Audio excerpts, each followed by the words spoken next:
Bugun mana oldimda bir yaxshi shogirdimiz kelganlar, doktor Ozoda. O'sha doktor o'zlari juda ko'plab minglab shogirdlarga dars beryaptilar, hamshiralik kursi bo'yicha. Shuning uchun mana hozir o'sha savollar bo'lsa, keladilar biz oldimizga. Sizga savolim mana siz oldin mana kursda ham o'qigansiz, o'sha ustozlik kursida o'qidingiz, konsultatsiya olib turasiz. Umuman o'sha ustoz nima uchun kerak o'zi? Ustoz maqsadga tezroq yetib borish uchun kerak.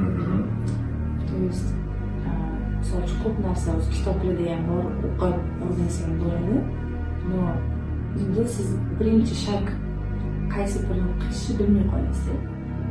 Ustoz bo'lsa, как бы sizni qadamingizni, yo'lingizni ko'rsatib beradi.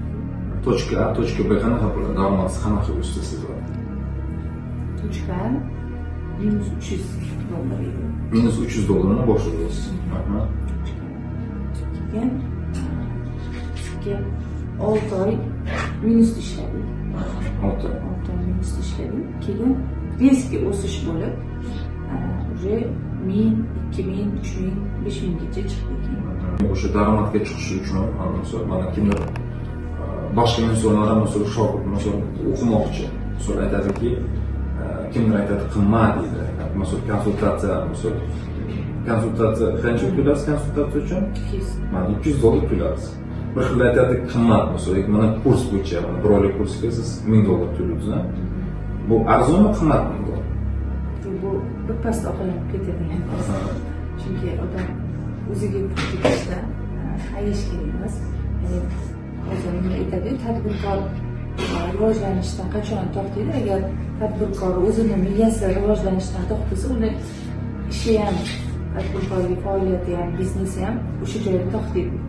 Bizda doktor Ozoda edi. Nima tavsiyalaringiz odamlarga? Mana biznesni boshlaydigan odamlar bor. Keyin biznesga muammoga duch kelgan insonlar juda ko'p O'zbekistonda. Tavsiyalaringiz? Uzoq o'ylab o'tirish kerak emas, shartta boshlash kerak. Shartta boshlab, ustoz olish kerak va ustozning ko'rsatmalari bilan olg'a borish kerak. То есть birinchi o'rinda oldingizga qo'ygan maqsadingiz jamiyatga, dinimizga foydasi tegadigan yaxshi bo'lsa, inshaalloh Alloh qo'llab-quvvatlab turadi. Halol bo'lsangiz, menimcha, ya'ni o'zingizni maqsadingiz yaxshi bo'lsa, hammasi haq jamiyatga foydasi tegadigan bo'lgandan keyin ishingiz o'z-o'zidan rivojlanib ketganingizni o'zingiz bilmay qolasiz. Zo'r. Sizga ishlaringizga rivoj, mana hozir juda katta proyekt